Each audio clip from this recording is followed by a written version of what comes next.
Here we are. Welcome back to Hell with the Podcast, episode 22. Daryl and I, we both made it through the ice storm and snowmageddon over the past couple of weeks. Didn't have to travel this week, so life was a little bit normal this week, which was good. But here we are, ready to roll with episode 22. And good morning to you, Daryl. Good morning, man. Yeah, I'm glad I'm not in Pittsburgh, which was supposed to happen. So, yeah, they got like 15 degrees or something for the high, and I'm like, all right, we can do this later. Hopefully, the Pens will make it to the playoffs, and I'll just go later. But yeah, so yeah, this Yeah. yeah, I woke up this morning like super early and actually way too early. But yeah, happy to be in the room, and let's get it going. Yeah. Happy to be here. And today we are going to break down another Stryper album, which is what we have been doing. After today, I think we only have two albums left Yeah, to we're break getting down close, our bro. Yeah. rankings. We're gonna And have then to it's going to be start like, getting what are we going to creative. talk about next? What are we going to talk about next? But we're going to tell you the album, what we're going to be breaking down in a few moments for today. But I got to tell you, before we jump over to the Stryper news desk, and I'm bringing this up because of the influence that they had, or this particular artist had on Michael Sweet and Robert Sweet and the band itself. I wanted to bring this up because I know I mentioned it to you this week, and I hope you don't mind me bringing it up here, but I know the impact that this had on us as teenagers. But when I saw from the Van Halen news desk this week that they were doing a remaster of 5150, but not only the 5150 album, but the additional items that are coming with that. The There was so the much. the original album. So they have what they have right now, and this is what I pre-ordered. And if you're interested in getting it, I would go ahead and pre-order it because I saw where it said once they're gone, they're gone. They're not making any more of them. And it is I don't want to say box set, but it's like the biggest one. But it's got the vinyl of 5150, three CDs, and then the Blu-ray and the booklet. And what it is, it's the vinyl of the original album remastered, of course. And then, of course, you're going to get a CD of the original album. But then they have CD number two, which is Rarities remastered. And then this is what I'm excited for. That CD number three is the Live at New Haven Veteran Memorial Coliseum, where they recorded Live Without a Net. First tour they did with Sammy, or first Yes. concert they did with Sammy. And then the Blu-ray is the Live Without a Net 90-minute show. And I That sat there, remastered? it says an HD upgrade of My the word. 90-minute show and I DTS love that. dash HD master. When I saw the Live Without a Net, I was like, I've got to buy this thing because you don't know. I mean, you and I have talked about this before, but for those listening, I couldn't tell you how many times after I recorded it on off of MTV onto VHS, how many times I watched that over and over and over and over again. No, it's crazy, man, because it was I won't say passing the torch, but you have a legendary band that's making a major change and kinda walks you through that process. Live Without a Net is, I mean, it's a it's a great kinda it's not super long, but I mean, it's basically a documentary of how the whole thing with Sammy, I mean, how that whole thing developed. So, yeah, that's cool. I mean, I I guess I just ordered it, so I didn't look at everything. I was like, "Okay, just take my money." So, but, uh but yeah, I Yeah, because I mean, mean, just because 5150, I think we probably talked about this before. I know I mean, a lot of people in my circle are musicians, and I was like, "What's your favorite Van Halen song?" It's always 5150. 5150. It's Yep. always 5150. And I'm like, it's a great song for people. I don't play guitar. I'm a drummer. For dudes that play guitar, when they're thinking about new school Van Halen, it's always 5150. And I'm like, okay. I mean, It's a good song. I just don't understand the consistency of of. that song. Yeah, I mean, because you know how emotional I got at the concert when they started playing 5150, and I mean, and and heck yeah, dude. It's a great and I song. and I agree with your guitarist friends because I'm a wannabe guitar player that tried to pick it up, but I could never figure it out. But I've always been drawn to the guitar. Like for me, if music doesn't have a guitar in it, I don't like it. So, but for me, my all-time favorite Van Halen song probably is 5150. And it's just and for me, it's the guitar in that song. That's crazy. Well, I'm sorry. You have the flavor that you get into. I would pick anything off of Fair Warning. Yeah. Fair Warning is a good album too. Fair Warning is my favorite VH record too. But you also have to remember too, for those of you that are old enough, when you go back to the MTV days of when they did Live Without a Net, for whatever reason, Van Halen didn't do any videos for that album, except they did the Blue Angels Dreams thing, but that was Dream. the only video that was done with a song. If you were going to see anything, like if they released a song, basically they took the song off of Live Without a Net, and that was the video for that song. So Live Without a Net just got so much airplay, but they didn't do any videos like they did with OU812 and For Unlawful Carnal Knowledge and of course for Balance. But yeah, it's good. But you know what's interesting? You talk about the new vi or the new flavor with Van Hagar and the new thing or DLR. It's interesting. I posted not too long ago something about Eddie Van Halen. This was on my TikTok thing. And I actually said, I posed the question, are you DLR or are you Hagar? And then as I've gotten older, because I had a choice, I made a choice back in the day of who I favored over the other. But as I've gotten older and I look back retrospectively on the history of the band, I look at it and I go, no, it wasn't about DLR versus Hagar. This band was about Eddie. And so I said in the post, for me, it's about Eddie. And then there were a few people that actually chimed in and said, you know what? Never thought of it that way. You're right.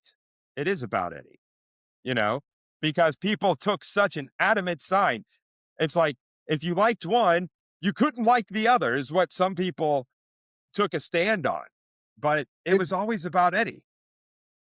Yeah, it's a ridiculous argument. I mean, as you say, as we get older, you weren't having Van Halen without EVH. I mean, I don't give a who the singer was. I mean, yeah, okay, Gary Sharon got a bad, he was screwed from the jump, but you still always had the constant of Eddie Van Halen. I don't I mean, I like both eras. I think I like the DLR a little more just because it was a little heavier and, but Sammy's a better songwriter.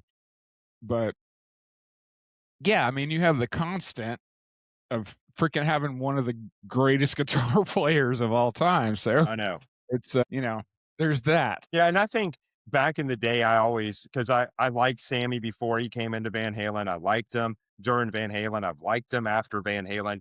So if you sat down and said you can only choose one for the rest of your life, I'd probably lean more towards the Hagar side, even though it's only 4 albums. But the thing is, with I mean, it does feel like two different bands because Sammy came in and you know the Van Halen days were more the DLR days were the up and coming. They were more party. You've got DLR writing the lyrics. Sammy brings in a little bit more maturity, I guess you could say, in his lyrics, and then Eddie gets to start experimenting with the keyboards a little bit more. And outside of what he did on 1984. But also for me, when this album came out, I guess you could say this is when I was, I don't know if this is the right term, but I was coming of age. I was 12 going on 13. I was becoming a teenager. So this is really when, my flavor of music really started to develop more. So when I heard this album, it just really, and just from opening to inside, I've always been like, whatever. But I like that song. I mean, I like it, but I'm glad they put it last on the album. But Fair enough. But I mean, I listened to it, but if you like Van Halen, go check this out because when I saw this, I was immediately going online and purchasing the thing. Yeah, I mean, it's a lot of material. I mean, but yeah, to your point, it's like when you said you were coming of age, we're a couple of years apart, but whatever. But I mean, I don't know. There's definitely like I think Live Without a Net was like a cool kind of eh, just a biography of like, okay, here's where we were, here's where we're going. And then I kind of wish Dave would have made a documentary of how the heck Eat 'Em and Smile happened because he developed this super group like right Yeah, after that's he left the freaking biggest band in the world. And I wish that would happen, but I don't know if well, I'm pretty sure it won't, but but yeah. No, I mean, I respect all the stuff on the back half with Sammy because I mean, he is a better songwriter and he's a better singer. I mean, dude, he's still kicking. I mean, at almost 80 years old. I know because I mean the thing is, people outside of Atlanta won't recognize this name, but when David Lee Roth said he was going on tour, like he has a tour this year that he's doing, Katie Kiley, who is like known for here being part of 96 Rock, the rock station when we were growing up. Now she's on 97.1 The River, which plays classic rock. Well, I shouldn't say classic rock. I should just say classic stuff like that because some of the stuff I hear when I'm traveling through Atlanta and I hear on that station, I'm like, And you feel this never old. would have been on 96 Rock.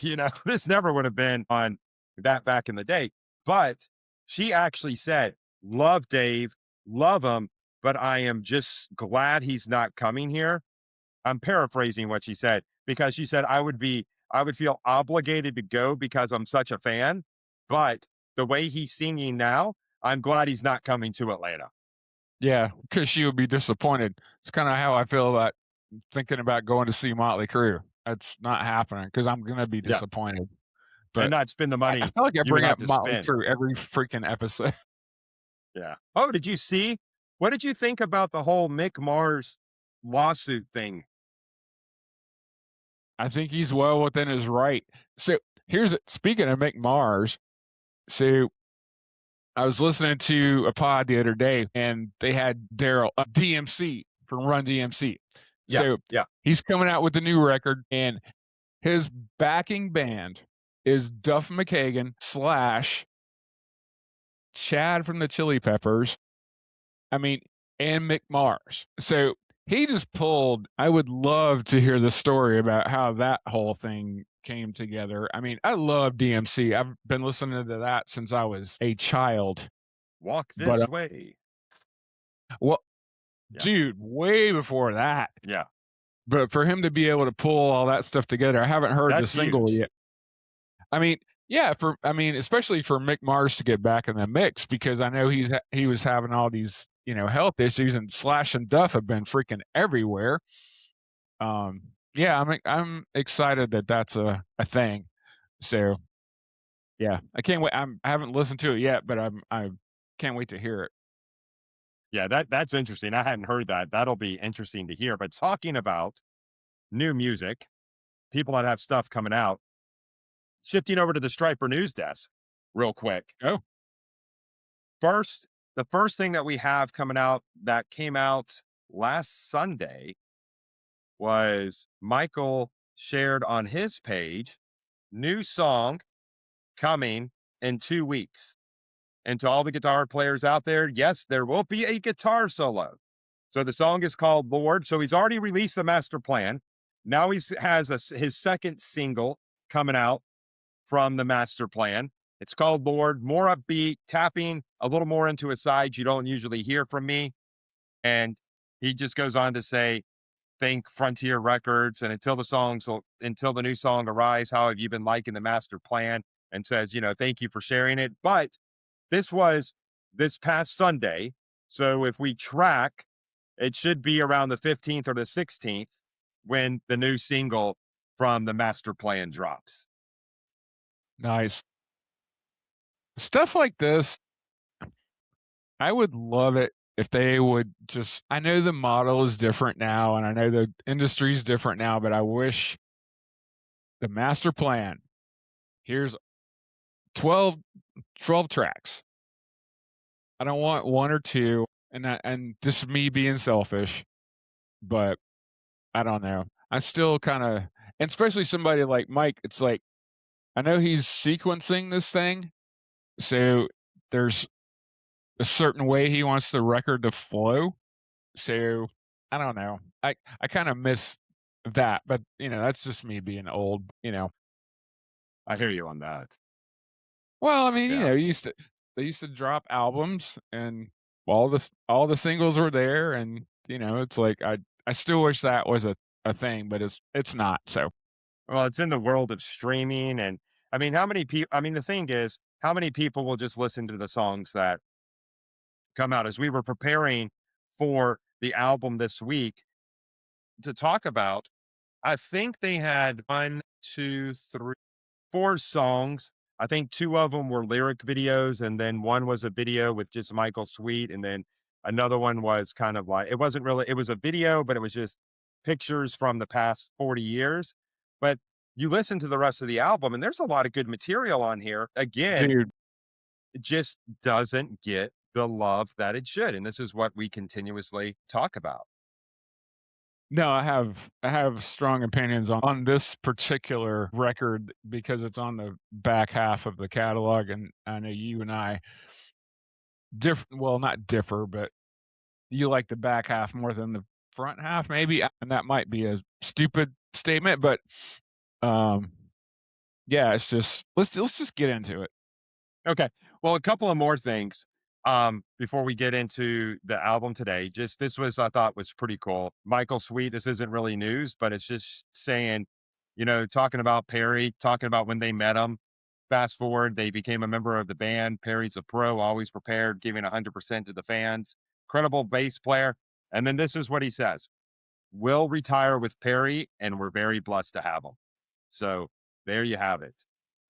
One day when they retire, it sounds like that the Stryper band will retire with the 4 people that they have currently in it. Well, I mean, they've had 2 pretty freaking incredible bass players Yeah. in their career, which is one of the things I have opinions on with what we're about to talk about, but yeah, they've been very blessed to not have a lot of the drama. I mean, there has been drama, but some of the stuff that other bands have had to deal with and you know, they how many versions of Rat do we have? I mean, I think there's like 3. So Well, I mean, so it's just like they've been very blessed to keep kind of a core core. together to be able to, like, keep creating and keep touring. So that I mean, probably Well speaks to their attitudes and their humility, I guess. well, you bring up a good point because one other thing I saw that Michael Sweet posted this week was it was about Skid Row because Skid Row put out something about we're looking for, who's going to be our next lead singer. And Michael Sweet was like, work your problems out. I mean, I'm saying it this way, but work your problems out with Sebastian Bach, you know, but Dude, that's not going to happen. nobody's working their problems out with Sebastian Bach. I'm sorry. Michael Sweet did. Michael Sweet and him did Well, the dudes in Skid Row are not gonna work their problems out with Sebastian with Bach. I'm Sebastian. sorry. But I mean, I hear you on that, but it just goes to you for going back to Van Halen. It's very rare that you can switch, you can be as high as you are and with the album 1984, and then switch singers, and then come back out and have the success that you do.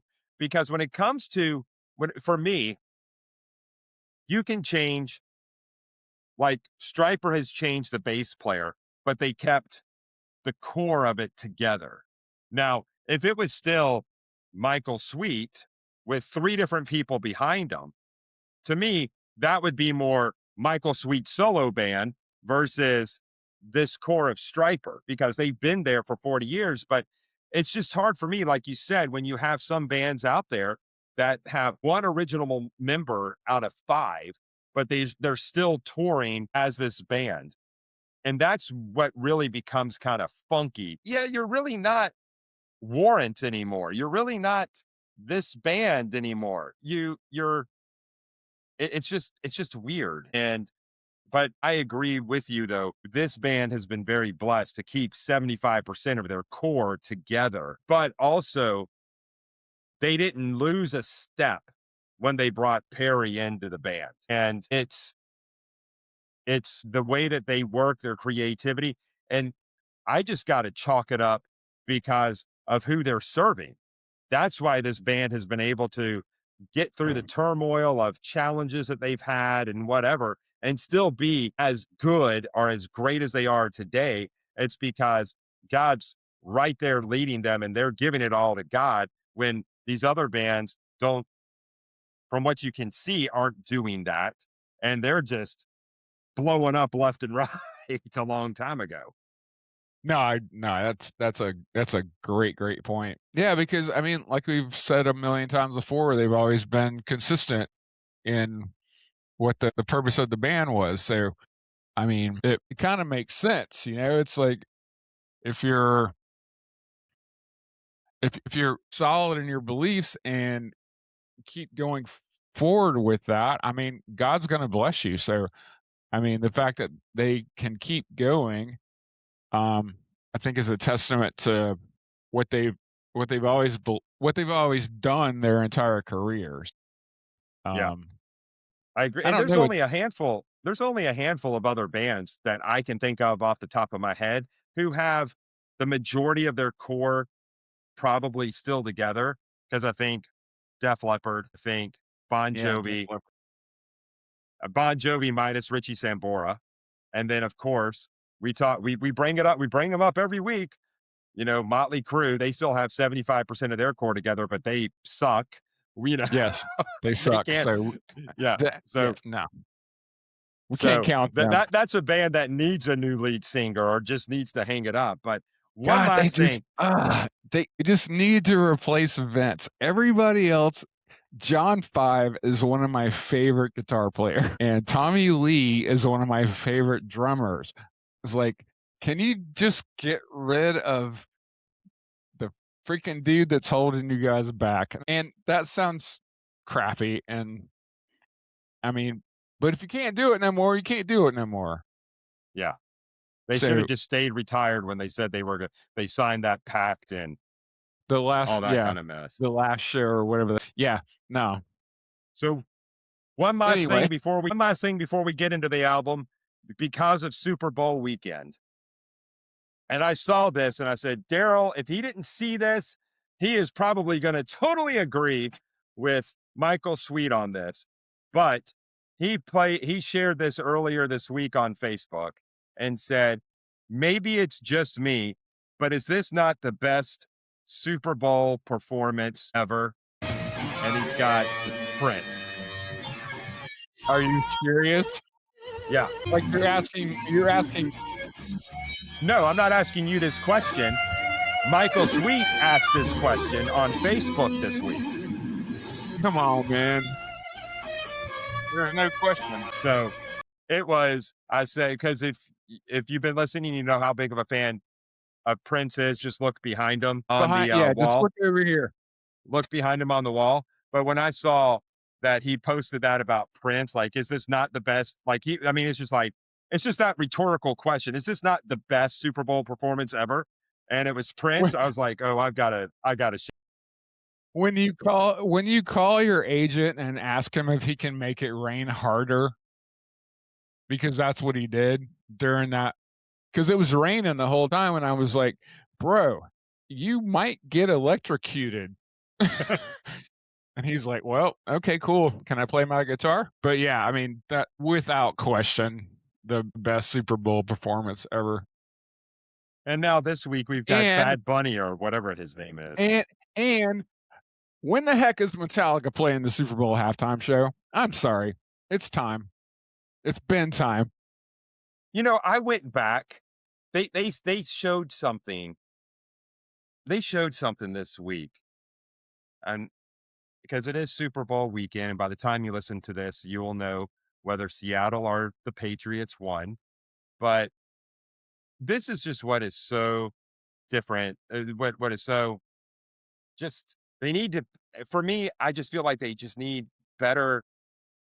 I'm looking at this. They haven't had a rock band play in the past 10 Super Bowl performances. No, I know, man. It's all pop. I mean, I Lady hate Gaga, Timberlake, Maroon 5, Shakira, The Weeknd, Dr. Dre, God, Snoop Dogg, Eminem, That Shakira Rihanna, Usher, Kendrick, and now Bad Bunny. I mean, I'm like, really?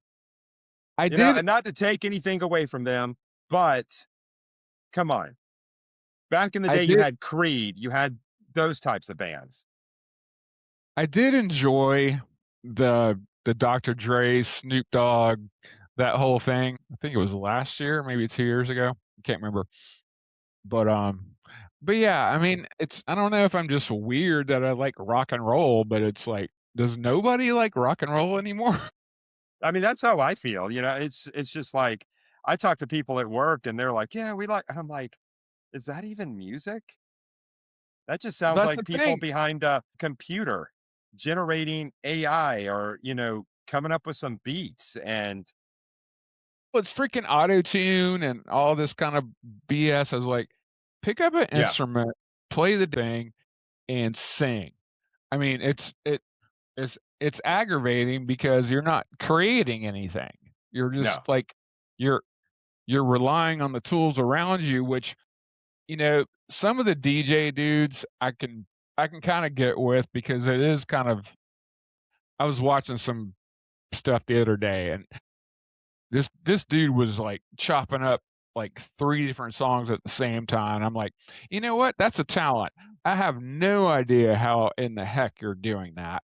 But I also think that if you're gonna create something, maybe pick up an instrument. It's the same I just saw a thing the other day about Prince, or it was an interview actually, and he's like, picking up a guitar and creating music is one of the greatest feelings that you can ever have. And it's like, you know what? I agree with that. So so yeah, it's just I don't know. I guess I'm old.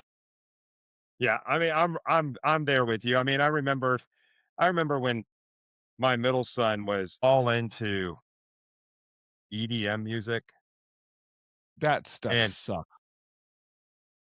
I was trying and I actually showed him the video of 5150 Live Without a Net. And Okay. I said, "You're talking about a guy who is plugging plugging beats into the computer and is just really pushing buttons and making it sound like music. There's not, I told him, I said, my opinion, there's not a lot of creativity or talent in that. But when you watch this, because you got the opening guitar, then you got the drums coming in. I said, all four of these people, one, have to be talented at what they do. They have to be in sync with each other. And if one of them's off key, or if Eddie comes in too fast or too slow, the others have to adjust to it. And this is creativity. This is music. This is people putting stuff out there, not stuff coming not stuff out of a computer. Well, I just like my EDM and da da. I'm like, listen, this is, and so for a long time he was listening to that EDM stuff, and I was just like, oh my gosh, that's not music. No, it's And not. It's awful. I got 2 girls, and they've been to a gang of shows and they have seen guitar heroes on stage. I mean, not like EVH, but my youngest daughter's first concert was Alter Bridge.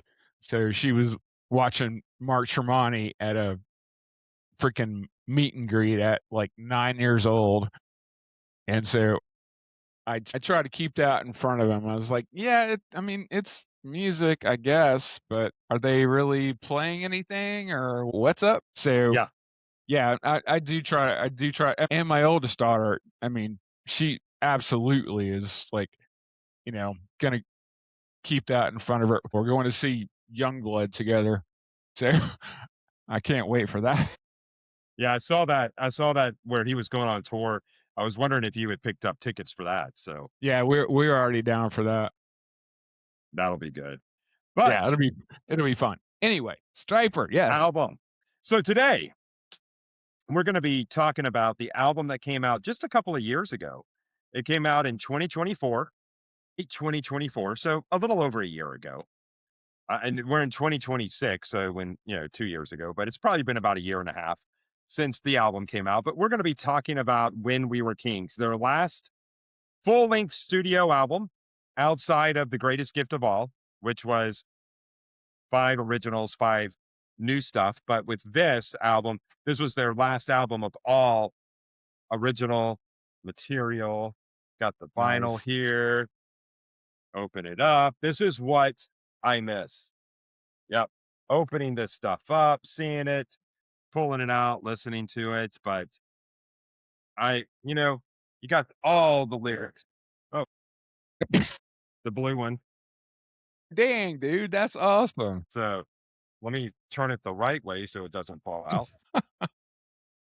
For those listening, the vinyl of my When We Were Kings just fell out of its sleeve and onto the floor. Glad it didn't crack in half. Overall opinion of the album as before we get started on the songs. Man, I think this is my favorite record on the back half of the catalog. And particularly because some of the drum work on this record is freaking sick.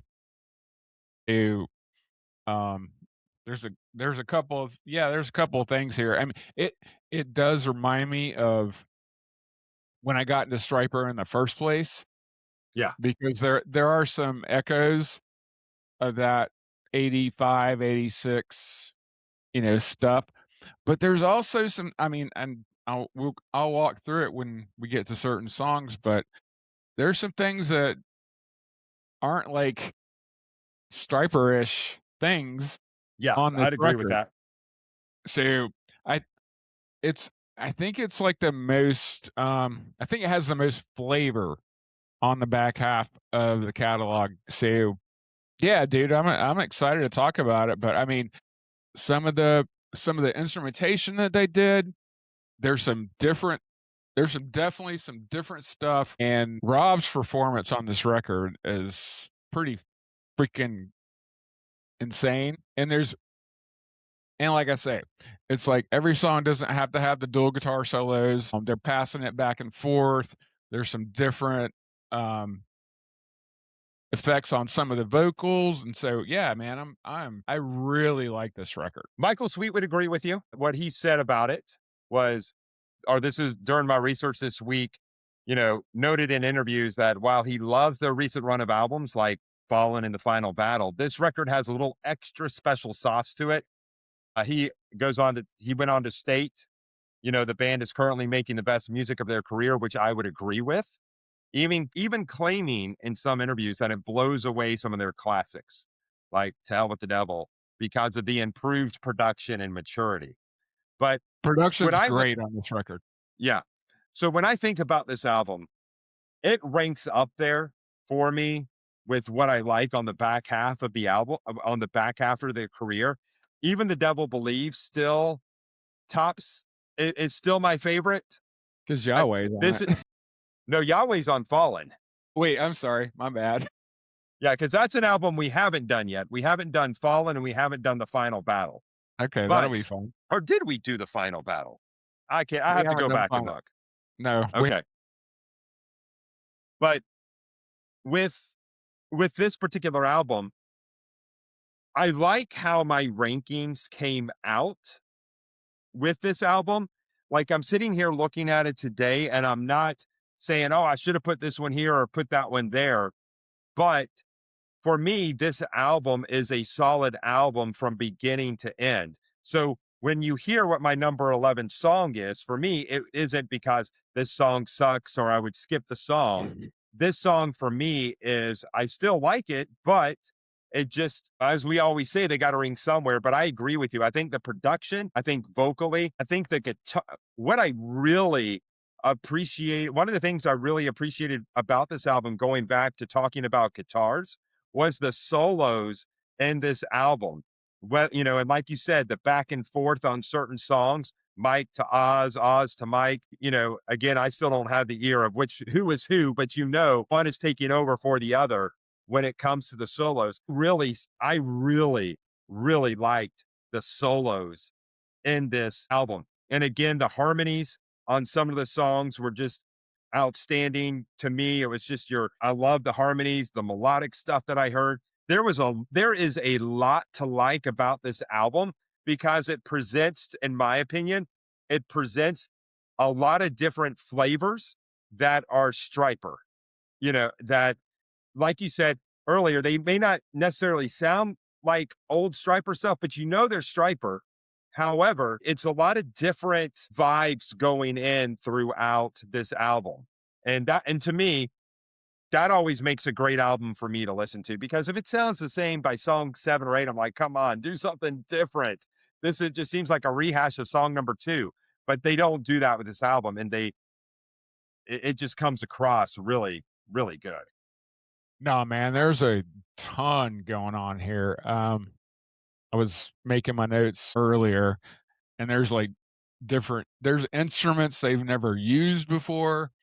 I mean, there's people that they haven't employed for backup vocals. There's a lot of stuff going on this particular record, and I have a Rush reference on this album, You know, which there go ahead. I'm sorry, I didn't mean to interrupt. Go ahead.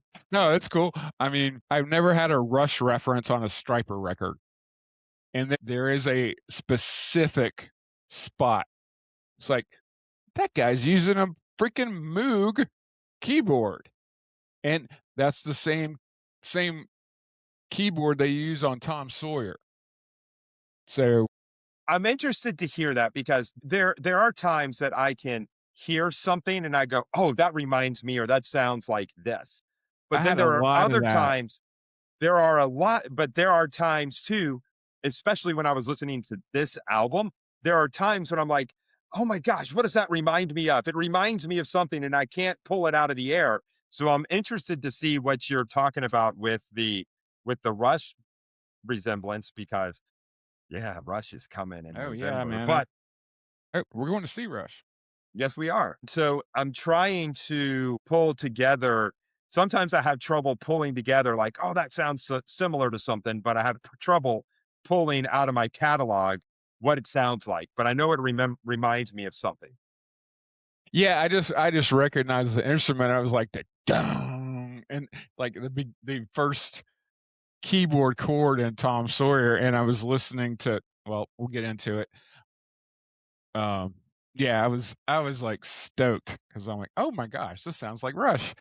So, which is, I mean, I love Rush. So, Yeah. anyways, let's But get also, into it. again, another great album cover designed. My gosh, yes, I love the album cover on this one. I yeah, mean, their album covers just consistently are just incredible. But yeah, let's get into this. I mean, with this album, you've got the ballad, you've got your, kind of your melodic stuff going, you've got your hard stuff going. So let's get into this and let's rank our songs. 11 songs on this one. 11 songs. 45 And minutes, perfect. how long? 45 45. minutes? Yep, 45 minutes. According to Wikipedia, 45 minutes and 48 seconds. Yep. And because that was the thing, I've always said I love albums that are 45 minutes plus, with a number of songs on them. So let's kick it off. 11. What did you rank as number 11? So whenever I make my notes, um, whenever I put the 2 letters beside it, so I know it's gonna be, like, towards the bottom. Man, this one was hard 'cause there's 3 that I'm gonna rank at the bottom, but, let's do man, I gotta go Grateful, and there's 2 reasons why. It has an MTV vibe for me, which apparently hits me in the back of the head and it's like, we don't like that anymore." So, it's the lyrics are really good. I think it's just the music that kinda it's just kinda it's just kinda, you know? I don't know. I'm not sure what you think about this song, but, lyrically, it's solid, but, it just has, like, a kinda swing to it that reminds me of the MTV vibe, and I wasn't feeling it. See, But I still like the MTV vibe, so I don't have a problem with the MTV vibe, but because I mean, here when it comes to the song, you've got the chorus coming in, and I like it lyrically. I have it ranked higher. We'll get there, but it's not that much higher. I mean, if I'm okay. looking at this, if I I'm mean, the looking solo at is this, cool. I mean, yeah, the solo is cool. I mean, and but I don't know. It just hit me in a certain spot, so I was like, eh. yeah. So with this one, I rank it when I'm looking at my rankings, it's kind of ranked in the bottom tier of the album. But again, for me, it's not that I don't like the song. It's just I have it ranked a little bit higher. But I think, and I'll give you my thoughts on it when we get to it. But I don't have any, or kind of like, when I'm listening to this album, and I think you might be really surprised about what I have ranked at number 11. Oh, I can't wait. Because if you've been listening to us talk about records, and I don't mind being known as the ballad guy. I like my ballads. I love the power ballads, but not my least favorite. But doing my rankings this week, I ranked number 11 as Betrayed by Love. And that, again, is not a knock on the song. It's just as I was going through the album, every time I heard a song, it was like, yeah, I'll put this one up here. I'll put this one up here. I'll put this one up here. And then the next thing I know, Betrayed by Love is number 11. Because we talked about how we go through and rank the songs. It's got to go somewhere. It's got to go somewhere. And if this is your first time listening, the way that I stack out an album is I start with song number 1. I listen to that song. I listen to song number 2. Did I like it better than song number 1? Okay, it goes to number 1. Listen to song number 3. Where does it rank? And as I stacked ranked these, this one fell down at the bottom. Now, I think maybe it's that lyrically it's good, but I just didn't connect with it as much as some of the other songs that I did on this album. Because for me, as you know, music to me hasn't always been about the music. It's, am I connecting to what they're lyrically saying? And so when I think about songs that I really like and hear those, some of my favorite songs is because I can connect to them lyrically. And I don't think this one I've been able to I don't have that connection with. But it's still a good song. It's just doesn't give me goosebumps. It doesn't, because lyrically good, but I'm just not connecting with it the way I do other songs. No, that's a great point, because I don't necessarily have to have both of those things. I mean, especially with this band, I want to go look at the lyrics because I know the lyrics are going to be always strong. But yeah, I mean, I want to connect to a specific song. So it's like, if I don't, okay, it's not your fault. I mean, it might be me, but I mean, yeah, it's just you to me, I have I got a handful of songs that like just get into my soul, you know? And this I just wasn't hitting it with this one, which whatever. Everything doesn't work all the time. Yeah, I mean, I'm sure that this song really connected with other people that are listening Of out there, course. Yes, but for me, absolutely. it just didn't. But again, it's a very good song. This is one that they did do a video with. They kind of got some flack for this video because for two reasons. One, it was only Michael Sweet. And I remember when they said, "Where's the other guys?" And they said, just because of cost logistics and timing, we talked and it was okay for me to be the only person in this video. The second thing that they got, the couple in the background, AI. Yeah, I mean, and so it's like, hey, if I can do a video and, you know, and I'm not saying this in a bad way, but Stryper isn't out there selling arenas anymore. Or I shouldn't even say arenas, but they're not selling the Gaslight place over in Duluth. They're not selling 10,000 tickets a night. So if you can take and reduce your cost, but still put out a video and use the technology that we have today, go for it. You know? So Nah, man, you can make a dang music video with AI in like, 2 minutes. So it's, hey, here's the song, here's what I want, go do the thing. I mean, unfortunately, I hate the way AI is going to probably destroy creativity in the next 5 years. yeah. I mean, look at this. I mean, you've seen all those caricatures that have been out there. I just did one for fun. I haven't posted it or anything, but this is what my caricature came up with, talking about AI. Where did it go? I'm trying to find it.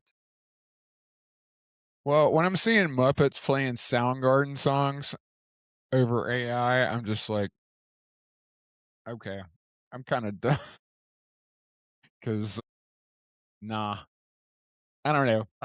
Won't let me share this tab. Let me see. Oh, there it is. That's what my caricature came up at. Well, hey man, should make that your profile pic. I know. All right, That's about what my office looks like. It's a mess. that's funny. Oh my gosh, I love that. And see, it doesn't even know. Like I said earlier, I'm a guitar guy. I've got my guitar in here. So, hey, it even picks up I have the guitar. But no, that's just funny. But just talking about what AI can do. Dude, AI is scary, but you can also use it as a coworker. Yes, you can. That's what I tell my wife all the time. I say, yes, AI can be scary, but the efficiency that it brings me on a day-to-day basis, like we have a sales meeting in a couple of weeks, and my boss and I, we're like, yeah, we're gonna dump all of this into Copilot and say, create PowerPoints for us. I mean, yeah. Hey, I need a scope of work. Okay, cool. Here's your scope of work. So yeah, So stuff like that, business oriented stuff, I am all for it, but there's some things that are just I don't need you creating things because you're not human. So yeah, it's gonna be a bit weird for a minute. So I guess it just depends on how you use it. but back to the album. We can talk about AI all day long, which we've done before.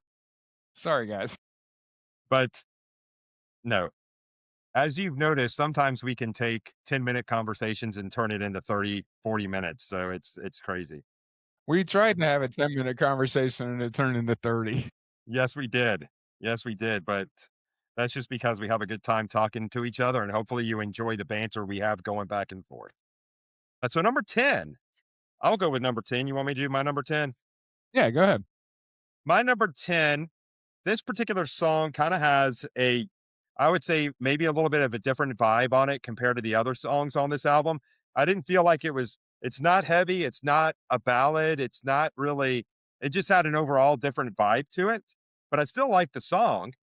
but it's Rhyme of Time. Okay. Yes. I mean, the harmonies in the chorus on this particular song, I think, are fantastic. I really do like the solo, the guitar solo in this song. I like it, but it's just they got to fall somewhere. But it's just overall, it's just got a different vibe for me than the other songs on here. I don't know where this one ranks for you, but we can get there. Well, this one, it has a darker vibe to it. Yeah, kind of a moodier vibe to it almost. Yeah. So that it's definitely a different vibe for a Stryper song, but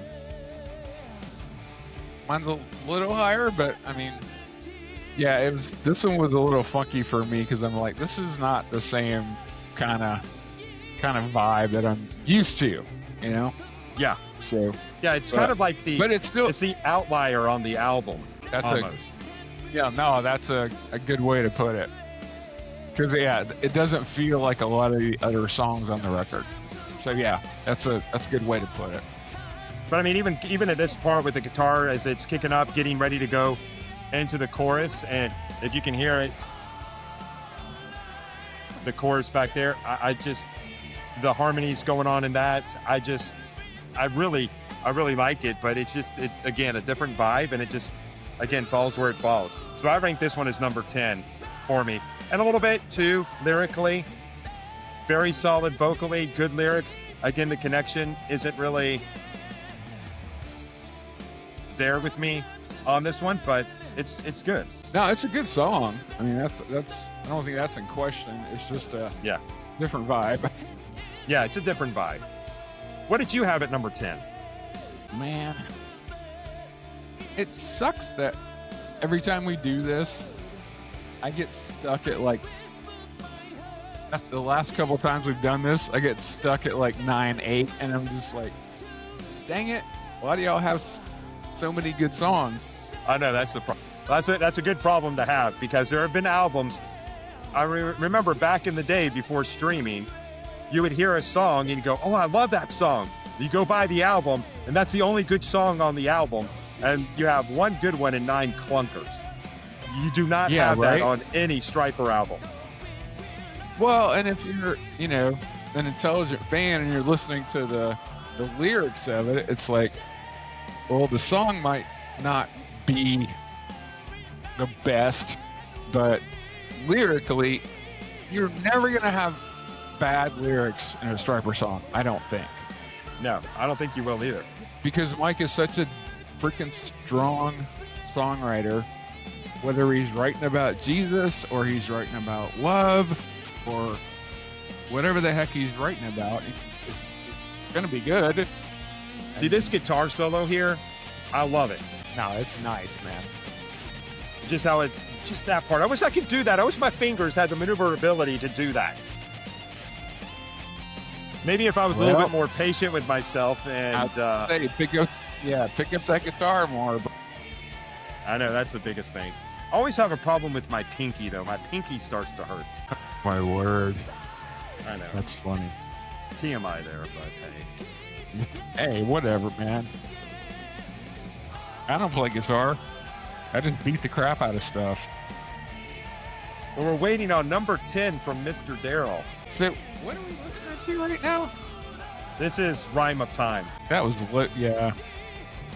That was higher on my list. So, gosh, I hate this. Grateful. No, that was your number 11. That was okay. Sorry, Imperfect. Imperfect World. Yes. This one was funky because I love the music in this song. But the music is great. Yeah. And this might be one of the few Stryper songs where I'm like, the lyrics were just kind of okay. And I don't know if I've ever said that before. On this one, I mean, that's just kind of how I feel. It feels like a freaking Judas Priest song, and just I don't know.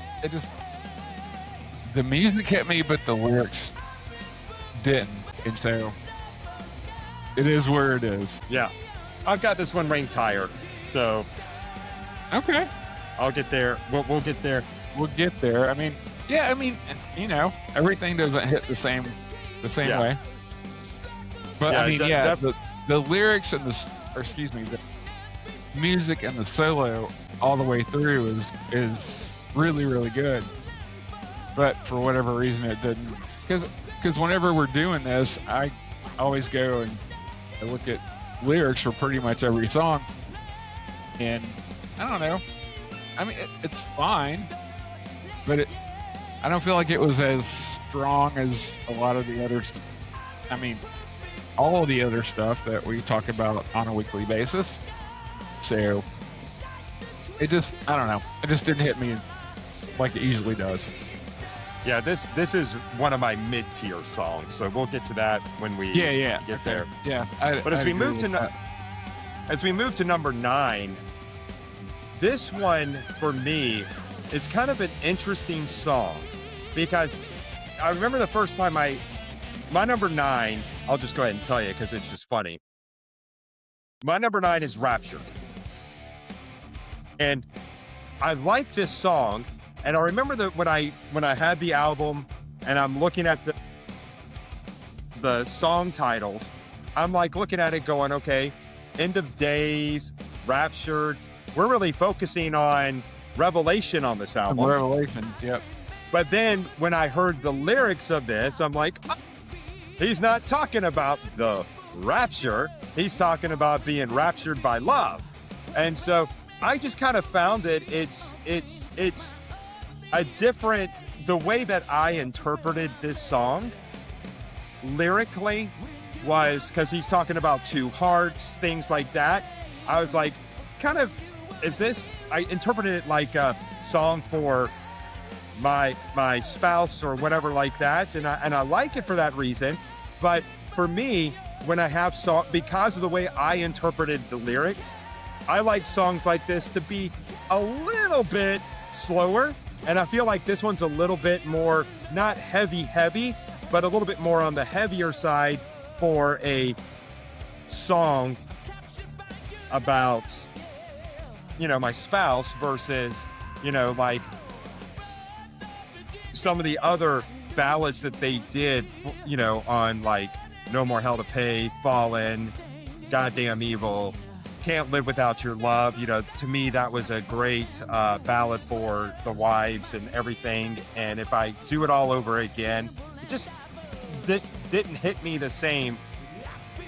The music and the lyrics just didn't hit me the same as some of the other songs that could be, for their spouse. And that's just the way I interpreted this song. Well, there's definitely some Revelation stuff coming up here soon. And I may be interpreting the lyrics wrong, but when I hear it, no, I don't think you are. But you brought up the Revelation stuff, and I was like, well, there's a banger on here about Revelation. But yeah, I mean, you're always gonna move to that side, I guess, as far as the ballads and the love song kind of thing. So yeah, I mean, it's a really good song. Speaking of ballads, that little goofy post that I did on TikTok, it has almost 40,000 views now. Why? I don't know. My word. Yeah. I think I'm getting old and I don't know how the internet works anymore. I'm a freaking IT guy. So what did you have at number 9? See, we're starting to get, this sucks. See, I'm going Betrayed by Love. Yep, that was my number 11. Good song. But as we say every freaking week, you got to put it somewhere. This is a good song. Yeah, and that was the thing. It was hard because I don't want to say it was hard, but it just was again, it being number 11 doesn't mean I didn't like the song. And the lyrics in the song, it was a little moving, and I was like, dang. it kind of aggravated me where I had to put this because I'm just like, it's just, I don't really like the way the groove is going and all. I like the lyrics more than the music, and that's okay sometimes.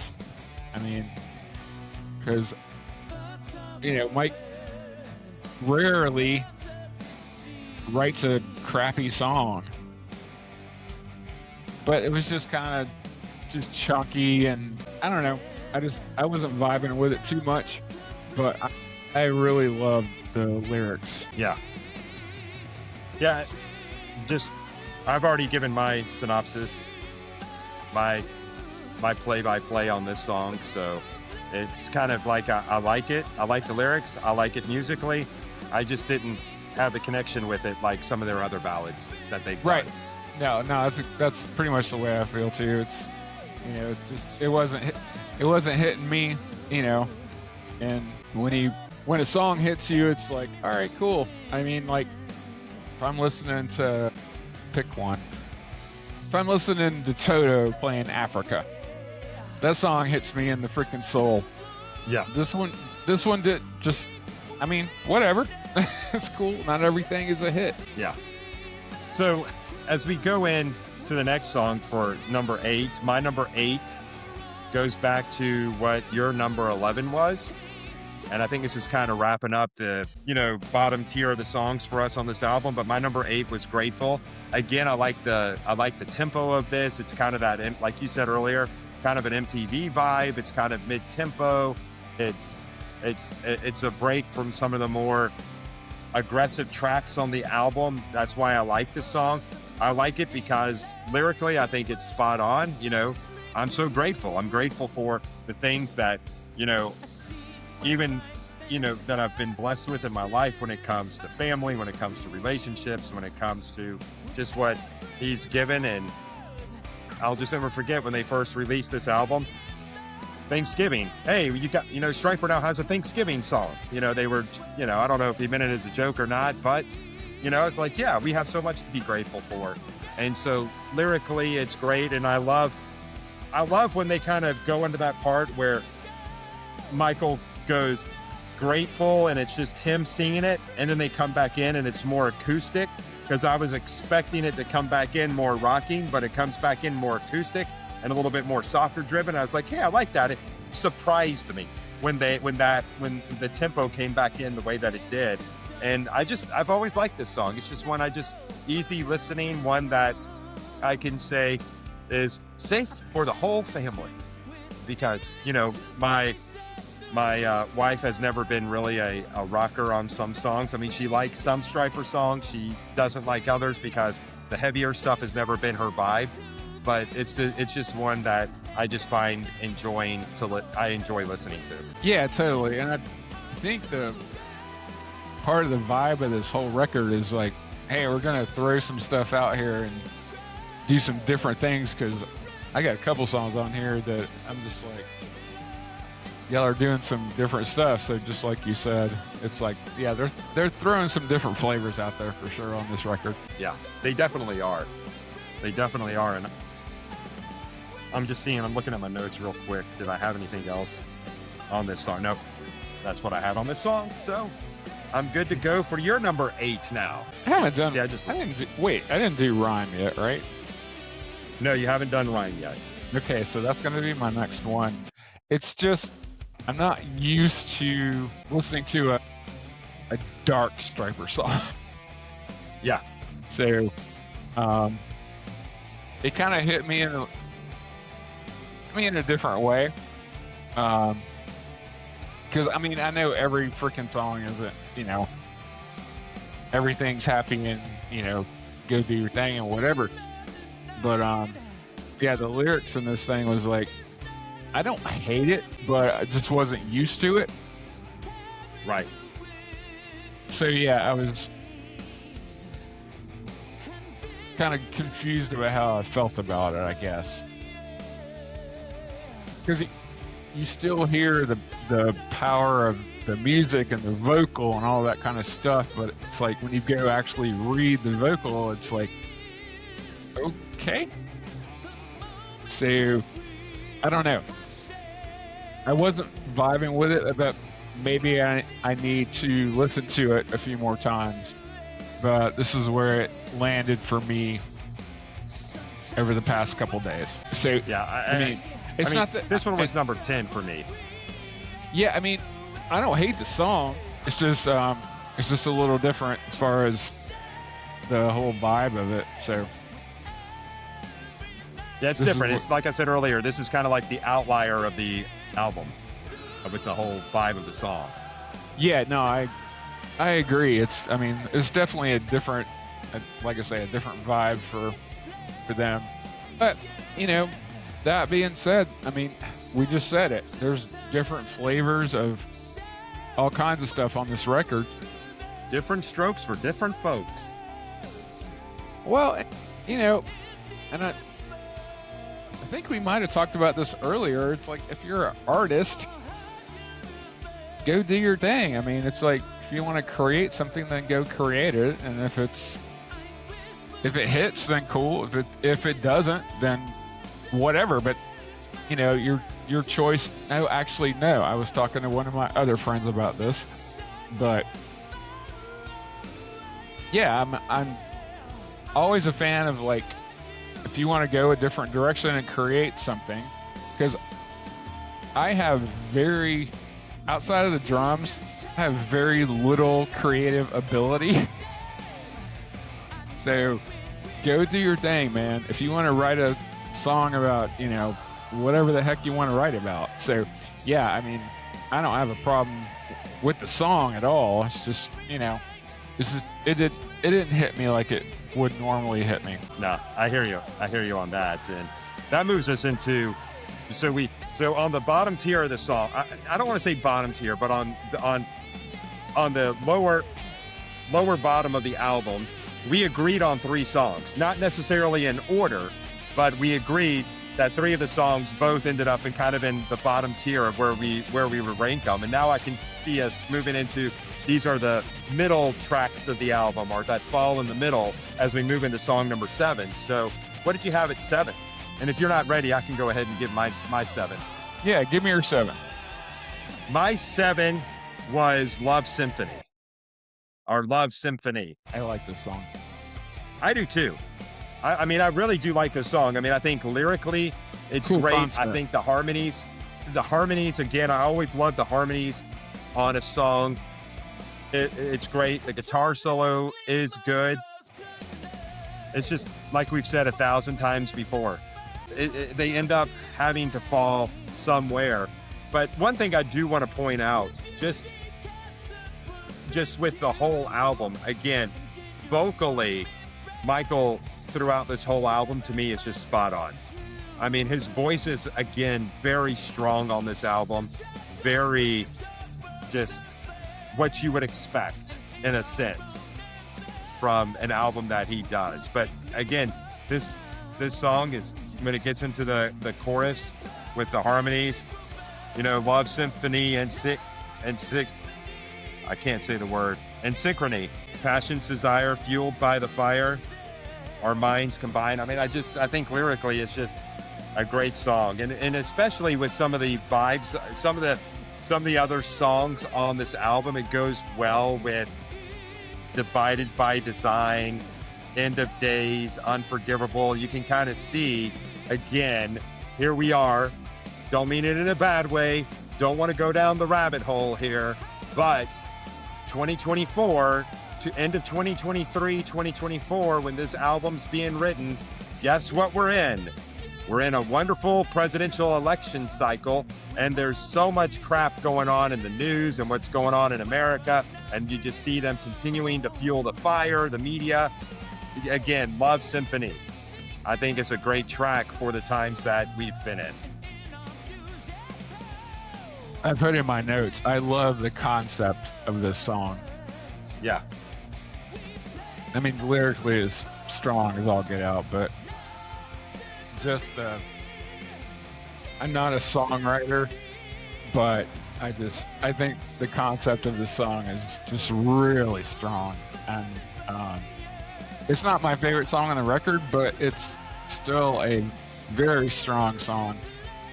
and I agree with all the stuff that's going on in this song, and it's not like overcomplicated or anything like that, but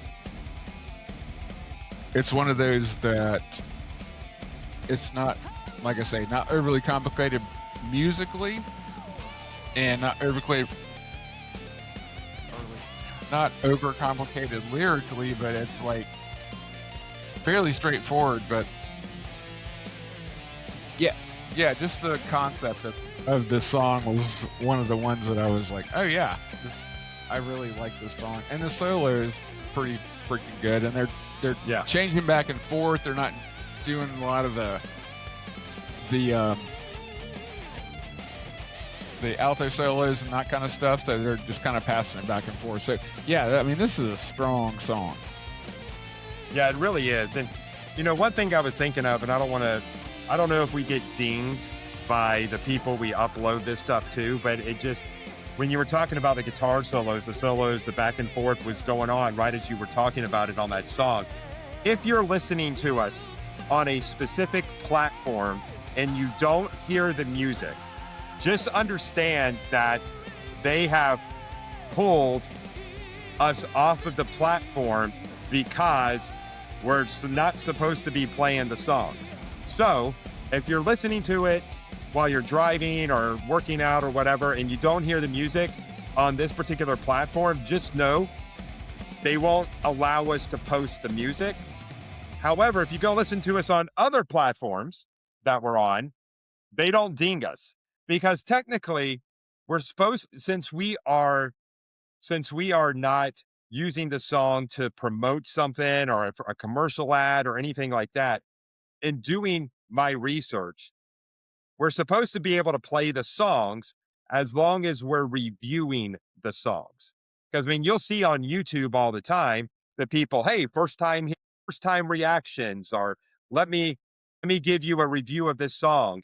And they never get dinged and they don't have the promotional rights and all this other kind of stuff. But just one platform just continues to give us a hard time. So we just upload it now and there's no music to it, which kind of sucks because sometimes we're saying, hey, right here. And then it's dead silence for you if you're listening to it. So it's not intentional. Well, it is intentional, but it's because of what this particular platform is doing. So Fair just enough. wanted to throw that out there that you're not missing the music when we're talking about it. But if you want to hear the music, you just may need to listen to us on a different platform. Yeah, fair enough.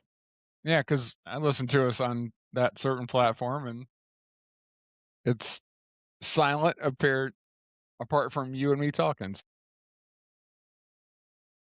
Well, what did you have at number 7? But That would with Love Symphony, I mean, it's to me, that is a melodic rock song. I like it. Very good. But like I said earlier, number 7 got to no, fall it's a somewhere. well, I think it's a really cool. I think it's probably the best written song on the record because it does like pull a bunch of stuff together. But, yeah, I mean, for me, I haven't done Raptured, right? No, you haven't done Raptured. I just say Raptured for me was like, and when I was listening to it, it's got this funky minor in the riff, and it reminded me of rap, and I have no idea why. Huh, I mean, well, that it now that you say that, I can hear it. there's this. It's. I mean, I don't know if it's the pinky or there's something there. He's hitting a minor string on the riff, and I was like, this doesn't sound like a Stryper song. And so I was like very intrigued with this song. So I mean, it's Mike doing Mike, and the lyrics are strong, but this does not sound like a Stryper song. It sounds like something else, and I'm not gonna. I mean, like I say, I gave the rat comparison, but the chord progressions in the song don't sound like Stryper. So I really, really like this song because it's just different. No, definitely is different. and from the other ones.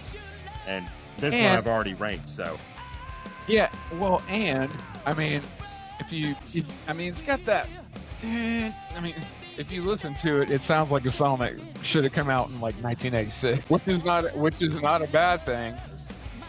I'm down, but yeah, it was just like, what in the heck? Especially when the record came out. I mean, heck, when this thing came out, 23. 24. Yeah, 24. I mean, yeah, we were done with hair metal at that point. Yeah, it just, I don't know. It just had a little more twang to it, I guess, especially in the solo too. So yeah, I really like this song. All right, so we've got 5 down, 6 more to go. Coming, you got your number 6 queued up. This is where it starts to get hard. Yeah, so I got When We Were Kings, and that was a hard one. Because this is a freaking history piece. Yeah. And the video So- is cool to this song. Yeah, it really is. Kind of sucked putting this one right here, but it's interesting to me. It was interesting to me because if you listen to the song, listen to the lyrics, it's basically just kind of a walkthrough of their Yes. career a little bit, and they don't have another song like this, first of all. But yeah, it's cool that they took a step back and reflected on what they have achieved already. If you can make it in music for 40 years, I mean, that's pretty awesome. So if you want to write a song about it, go for it. Yeah, because I'll talk a little bit more about this song and my rating for this song when I get to it. But like you just said, though, it's a retrospect of what 40 years, because when you think about it, when they released this album, it was their 40th anniversary. When they did their 40th anniversary tour, this was the song that they played from this album on the 40th anniversary tour. So again, go watch the video. The video is just going to take you back in time as you watch it. And Dude, there's so I many love photos in that thing. It's really cool. Yeah, go back and watch that because you can see the evolution, and you can see the freaking flyers and all the photos and all that kind of stuff. It's really cool. If you're a fan, it's a really cool video. Yeah, it definitely is. And so I've got some more thoughts about this song where I've ranked it. So I'm going to save those for when we get there. All right, next up. But next up, my number 6. And again, like you said, this is kind of where it started getting hard as well. But my number 6, I think this song is a very lyrically, it's a bold song. It's kind of like what we would expect from them when they're talking about their faith and everything like that. But for me, I ranked number 6. I put it's Trinity. I think it's a very bold lyrically song. It's very heavy. I mean, the solo in this song, I feel, is very heavy. I like it. It's just a very driving song from front to start. And in my opinion, there's not a knock I have on this song. It's just when I listen to it, there's others, but this particular song, I mean, it's talking about God, Jesus, and the Spirit. I mean, it's exactly what the title of the track is. Very bold lyrically, what you would expect, from the band and their faith. I mean, we've talked about Soldiers before. We've talked about all of their earlier albums. We've already done these types of rankings, and this track lyrically very well could have fallen into that time frame back then. So again, a very solid song, but it just ranked at number 6 on my list for this album. Well, we'll be right next to each other then. Was yours number 5? Yeah, my next one is Trinity, but I just like the way this thing sounds. it because Yeah, I again, love that guitar right there. well, it also has that. I'm gonna get geeky here for a second, but it also has that Moog keyboard in it, and that's where I got the Rush reference from. If you, and it only lasts for like 2 seconds, but if you listen to the whole song, there's a little spot where it sounds like Tom Sawyer. Wow. So I'm like, and then I looked up personnel when I was doing my homework. He's like, it specifically says he's playing the Moog keyboard. And if you listen to, I don't know how many Rush geeks we have out there, but if you listen to the beginning of Tom Sawyer where it does the dong, that's a Moog keyboard. So, Right there. Thank you. And if you're listening on that one platform, it's about 2 minutes and 15 seconds into the song. Perfect. Thank you, sir. But yeah, I mean, you can tell. I mean, if you listen to Rush and listen to that stuff, but yeah, it sounds exact. Not There exactly, it goes again. but you can tell. So yeah, that's And my. you know what's funny? You just called you said nerd or something like that. Yeah, it keeps going through this part of the song. Now that you pointed out, I hear it.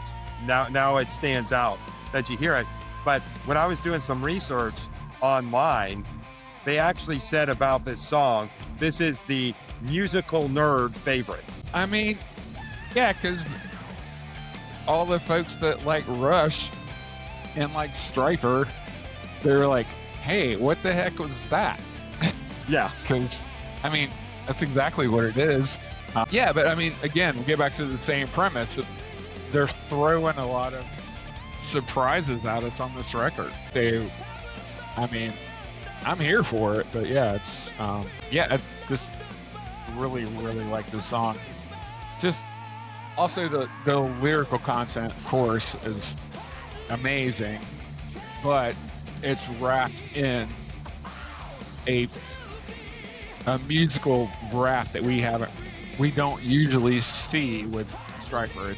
It's got some more stuff going on, as does pretty much every song on this freaking record. So yeah, love it. All right, so we had that one back. Well, I had it at 6. You had it at 5. My number 5 is a song you ranked lower, but my number 5 was "Imperfect World." Mm-hmm. And so I'm not going to spend a whole lot of time on this song because you've already ranked it. But the thing, again, I think this goes back into what we were talking about earlier with, Love Symphony, Imperfect World kind of falls into that vibe of lyrics for me because, yes, we do live in an imperfect world. It's not, you see all the chaos. I think chaos is used in this song. There's a lot of chaos in this world today. Some of it's intentional, some of it's this, and we are going to live in this imperfect world until the time comes when everything is made whole and made perfect again upon his return. So again, to me, as I think about this song, I also think about the coming times as well when we get into that whole end times of this album. And I think it kind of fits with where we are in the world today. And there's, and then neither one of us had mentioned this one song, but there's one song that is specifically Revelation type style, which we'll eventually get into. But I just like the harmonies of this song and everything like that. So that's why I like this one as high as I did.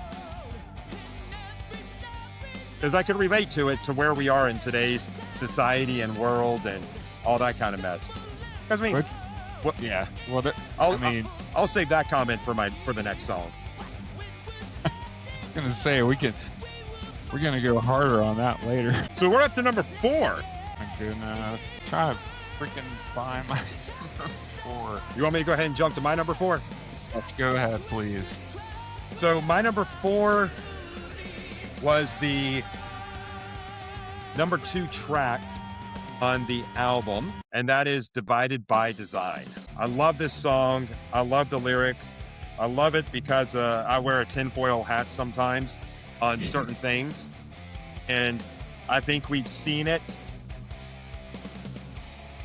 in the world today that, I really truly feel sometimes that they intentionally try to divide us.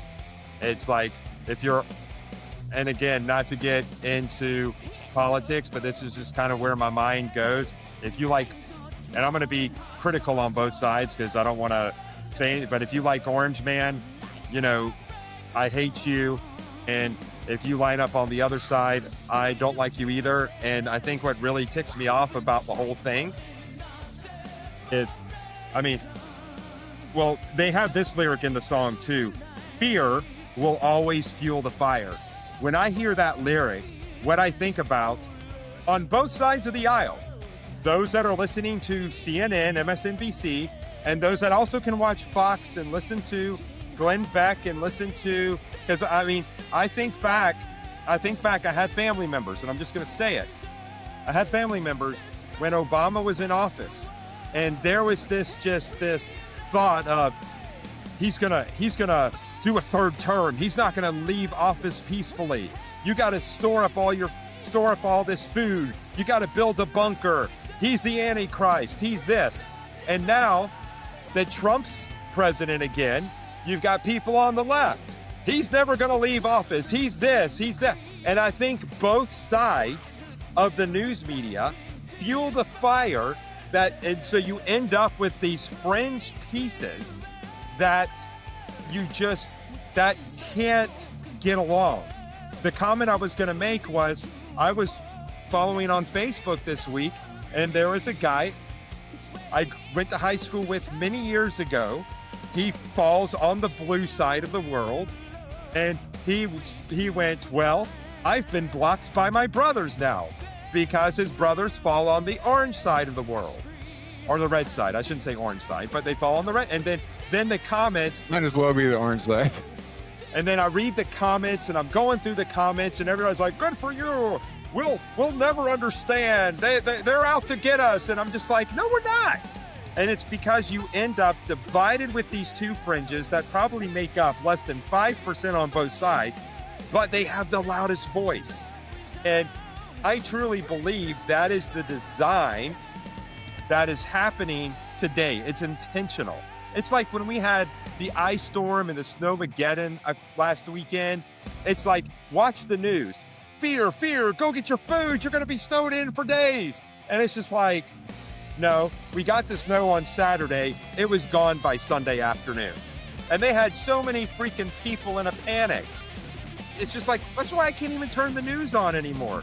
So, divided by design, I'm going off on a tangent here. I love the song. I think it fits in perfectly, not only where we are today, but where we've been for the past 2.5 decades. And I really feel that back in 2000, when Bush won the presidency, but he won it because of the Electoral College. He didn't win the popular vote. That's when the left just went, wow, he's not my president. And it's just like, what do you mean he's not your president? I didn't vote for him. And that's when I really started seeing, like, okay, what's going on here? But it could have been there long before that, but that's really when I started focusing on what was going on in the world, what's going on in the political world. And I just think he hits it. We are divided by design. There is a reason that because I mean, you see all those caricatures, you see all those things of, like I saw one the other day. You had this person with their arm around somebody on the right, then you had this person with, a politician with their arm around the left, but behind their backs, the two politicians from the left and the right are holding hands. And that to me is exactly what they're trying to do. So I think he hit it with this lyrically right with where we're at. So that's it. That's my political rant. I'm done. I almost went 5 minutes on that. Well, dang, I guess I don't have anything to say when I get to this song. Sorry. If you don't know, for the listeners, if you don't know, about 20 years ago, I was in radio. I had my own news talk show in Virginia. 20 years? Yeah. It's been Dang. almost 20 years since I did that. And I had that, and it was a lot of fun doing it. It was like, "Hey, I've got 3 hours to talk about whatever I want to," and it was I politics, you enjoyed know? calling in. So, but it was a lot of fun, so I get a little bit passionate when especially on things where I see both sides working, us meaning the people, against each other so they can create this ever growing government where they take more of our rights and more of our money away. Neither one of my daughters knew that you were on an affiliate until, like, 2 weeks ago. They're like, "What are you talking about?" I was like, "Yeah, Tim used to be on the radio." It's like, "What?" So, in case you don't understand, I am doing a podcast with a professional broadcaster. So, I don't know if I'd call myself professional, but hey, man, you were pretty good. They put you on the radio. So, no, that it was was cool. it I'm was sure it fun was while I did fun. it, but I needed to make more money. Well, fair enough, but I'm sure it was fun. Yeah, it was a lot of fun. Ugh, goodness, goodness, Number good. 4, what did you have at number 4? Man, I got a list and I don't know what I haven't freaking used yet because they were all I kind of have your list. I'm writing it down for you. So if you throw something out there, I'll tell you, nope, you've already used that one. Let me see if rhyme. I can see. What's that? Nope, you've already done We rhyme. already did rhyme. I'm looking to see what you haven't done yet. Did we do? We already did grateful. Okay. This is what you haven't done. You Okay, haven't done unforgivable, end of days, divided by design, and I'm just double checking. I think this is right. that's the Love one I. Symphony. Which one? Love The Symphony or love. Love Symphony. Yeah. Okay. Then that's Love Symphony because I have my top three. Okay. So, oh, wow. So our top three, two of them are going to be in the two of my three are going to be in your top three. Yeah, I just thought that. I mean, like I say, we already talked about it because you already expounded on that song. So it's a it's a great concept. I love the lyrics. I love the double solos. So yeah, all that's everything you said about it was probably about what I'm gonna say about it. So yeah, it's a great song. It's got it's got a little soul to it, and I always love that. That's all basically. I mean, like I say, everything you said about it was spot on. So yeah, let's take us to our top three. All right. So what do you got as your number three? My number three is Divided. Divided by Design. So we just talked about, Yeah, well, we just I talked just about ranted that. on that song. So, Yeah, yeah, we just spent yeah.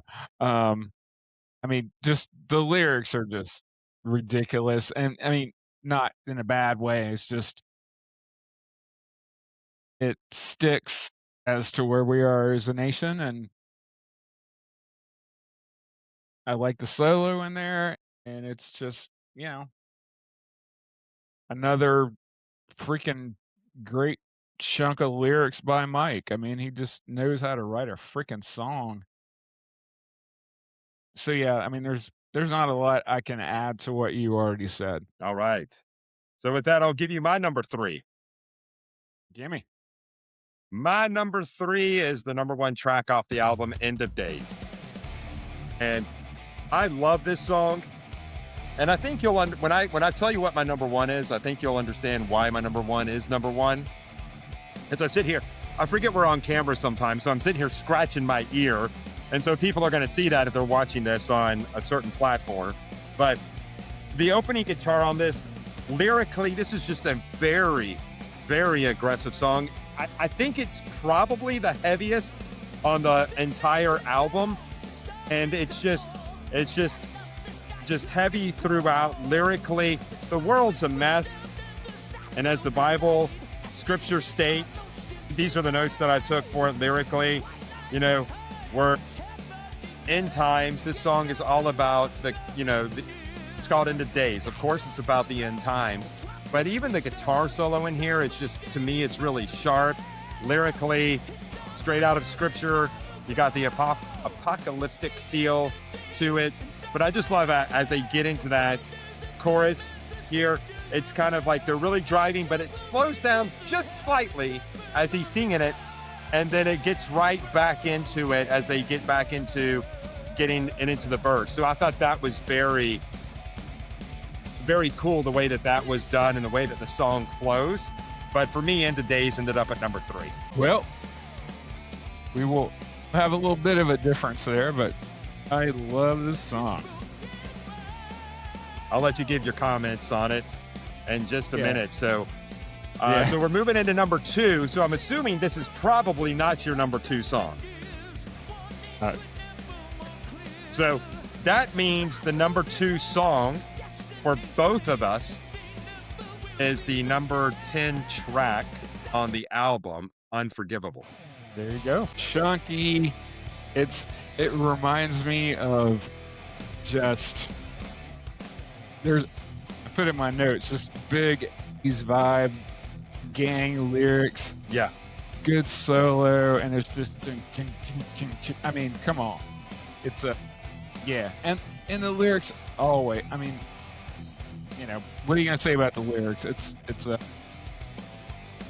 a call. It's not a call and response, but it's like, hey, you're supposed to be able to forgive the unforgivable.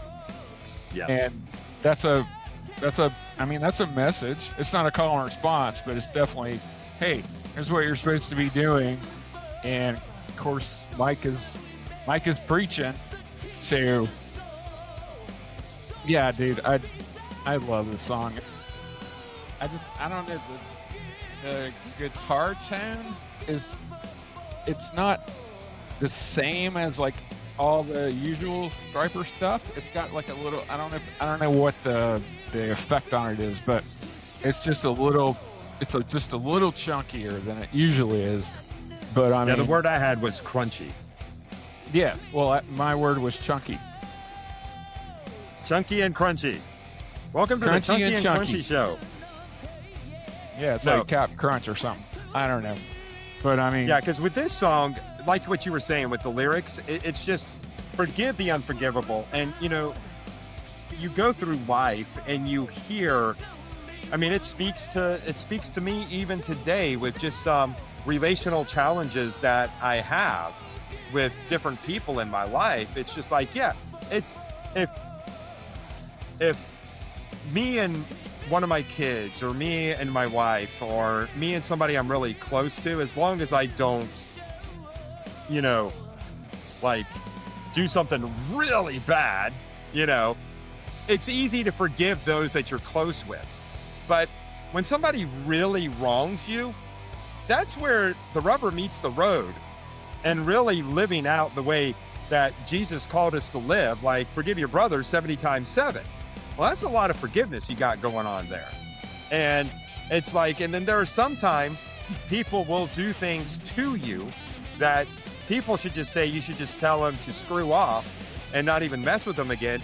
But the challenge in forgive the unforgivable is when Jesus even said, the Father won't forgive you unless you forgive others. And it's like, yeah, I guess I better be forgiving people here. So even when they really wronged me, and that's what this song is about, you got to forgive those that are unforgivable. And it's just really a solid, like you said, it's not a call to action like accept Jesus or anything like that, but it is a call to live in a different life than what we want to do. Yeah, no, for real. I mean, if you listen to the song lyrically, it is like if you're a Christian and you live by the principles that you're supposed to live by, it's like, yes, you have to do these things, and sometimes it really sucks, but it's what we're called to do. I mean, my wife and I had this conversation a few times. It's like I would have to do something really egregious for her not to forgive me. And that's where your heart's supposed to be. I mean, even if, and it's my wife, so obviously I'm gonna, you know, but even if it's like, a friend or a normal person, it's like you're still supposed to do the same freaking things. Um, yeah, the lyrics of this song are really strong, and that just chunky riff is just like it kinda just brings the whole freaking thing together, so, yeah, that's why I really like that song a lot, and the Yeah, solo is really and the solo rocks. yeah, the song is really a great song. So that puts us at number 1. So I know what your number 1 is. Drum roll, please. Oh, come on, it's freaking End of Days. Yeah. I mean, you know I love, like, a freaking heavy song, and there's Bible stuff in there. I mean, I am down. So, to me and when I first heard it, I was like, "This is Judas Priest." But then I'm listening to the lyrics, and I'm like, "Oh, this is Revelation." I mean, to me, this is Yeah. like to me, this is a perfect song for me. So, well, I mean, one of my main things is like, I love Stryper's. I love anybody singing about, you know, Bible stories with guitars and drums. I mean, that's really freaking cool. So when it sounds like Judas Priest, I'm like, well, okay, I'm in. So yeah, this is my favorite song on the record, and it's all Revelation stuff, and I'm just like, I am down, down, down, down with this song. Yeah, it's a great song, and I already, I ranked this one at number 3, which, I mean, I love the song, but there's one song for me on this album that it's just sometimes I long for the simpler times. So I chose When We Were Kings as number 1 for a number of reasons. I mean, you've already talked about, just the story of who they are. We talked about it when you chose this song.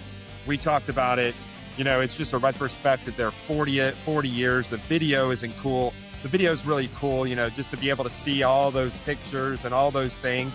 But I think the other thing that this song really just sticks out to me is my youngest son loves this song. And me and him would get in the car, and it would just be, if it was just me and him, what do you want to listen to? When We Were Kings. Can we listen to it again? Can we listen to it again? And so we listened to this song like if it was a tape. For those of you who don't know who a tape is, I'm not talking about masking tape. If this was a tape cassette, it would have probably tore in half. Or if it was an album, if I couldn't stream it and I had to listen to it over and over, it would probably be scratched.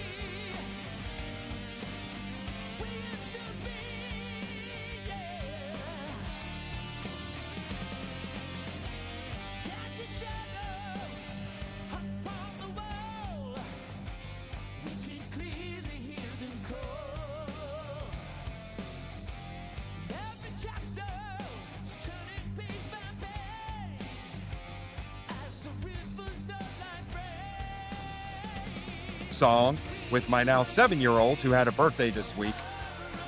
Yeah, he did. Turned 7 years old, and just being able to enjoy this song with my little man, that just puts it right at the top on the other songs. So that's how it ended up at my number 1 for me. But I just like the lyrics too. I just think it's got a good groove. It's nostalgic without being stupid, and it's just, overall, I think I just love the song.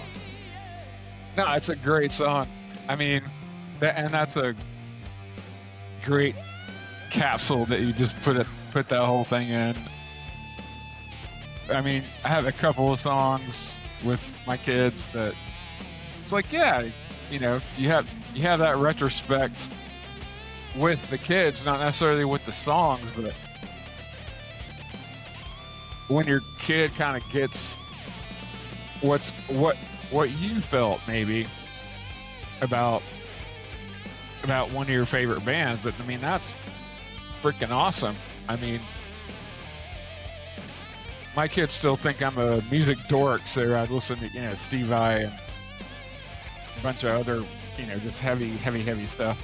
But yeah, I mean, you have memories like that when they can identify with the songs that you can identify with. So that's some special stuff, man. So yeah, congratulations. Yeah, it's funny as he's starting to get a little bit older now. He hears the stuff that I like, and so he's kind of starting to gravitate more, I guess you could say, to some of the musical taste that I like. And then when he's in the car with Lori, he's kind of gravitating, towards what she likes and what she's playing. So it's kind of a different vibe going on, but he's starting to hear and see what I like, and this happens to be one of my favorites, and not songs, but one of my favorite bands. And he hears me listening to him quite a bit.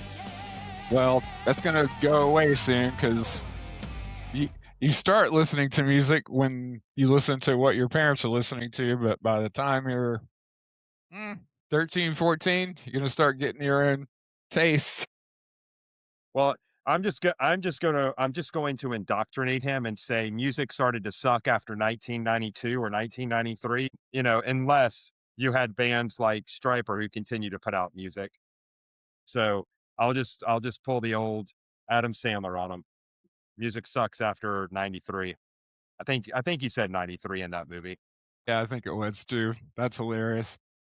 But yeah, Eh, that's so funny. So just a sidebar. So this blank space right here, I'm getting a Tower Records neon sign, and I'm gonna hang it up there Wow, because that is cool. I used to work there. So just like I saw it on somewhere the other day, and I ordered it. So it gives you the Tower Records logo, and it lets you, I think it's 20 vinyls. So hopefully by the time we hook up next week, I'll have all that set up. But yeah, Oh, that'll be cool. I was super stoked to see that.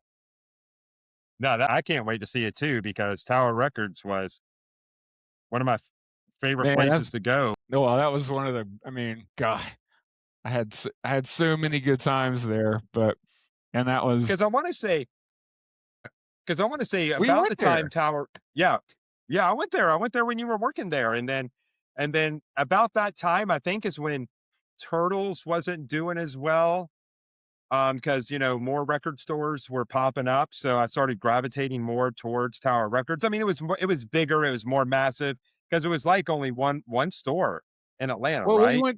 we went to Tower in LA. Yeah, oh yeah, we did. So That's I where I mean, that bought was the Ghostbusters album. Purple Rain and Sports. Yes, Purple Rain in sports. And then you gave me Purple Rain for my birthday later that year, Yep. or like Yeah. a couple of weeks later, you gave me Yep. Purple Rain. Yeah. So yeah, I was working there when I was in college. So yeah, um, I'm I'm excited to put something on the wall that represents that. So, That'll be anyways, cool. I can't wait to see that. But yeah, so when we were kings, Daryl's favorite album on the back half of the catalog from Stryper, it ranks up there for me. I agree with what Michael Sweet said. It was one of their best albums, and for me, as I listened to this album, I listened to it straight through. I'm not skipping anything. I think it's all yeah, no fantastic. skippers.